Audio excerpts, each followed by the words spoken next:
a fantastic player for years and years and years. And I mean, what his energy level and what he's able to accomplish still in the NBA. It's not, not so much his age, it's the minutes he played. Look at the amount of minutes he's played. It's just phenomenal. And so I'm happy for him, but not tonight. Did you teach him any of your moves? We worked on stuff, he had such a unique skill set. We worked on some fadeaways, worked on some post stuff.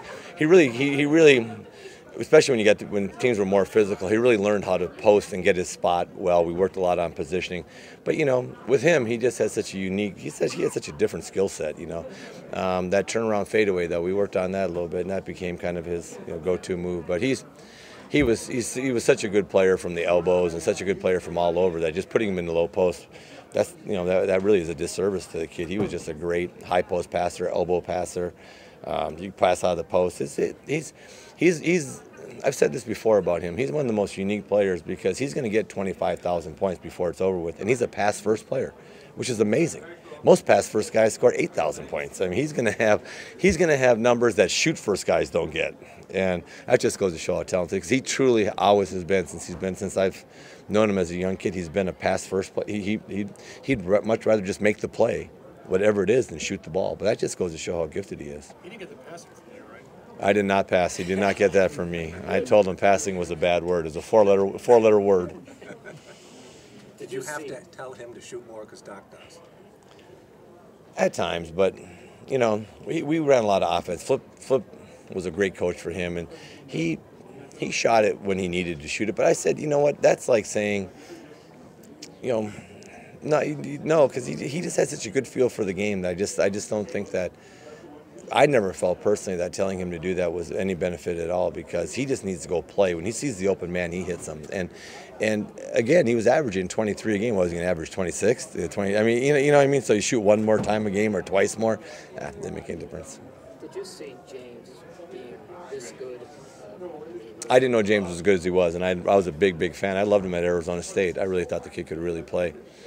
I did not know he was as good as he is. He's as good as I've seen, taking small spaces, challenging bigs, taking a sliver of room and then widening it out and just finishing. And he's just a fantastic finisher in the paint. I mean, he makes threes. So he's got he's really good off the dribble. He finishes well and he makes threes. So, and he's got great vision. I mean, that he can really see the floor. And we're all kind of, I think everybody, myself included, we're all just still trying to, get used to each other and how he plays, and and trying to get our players in position to move more and cut more, because James will find you.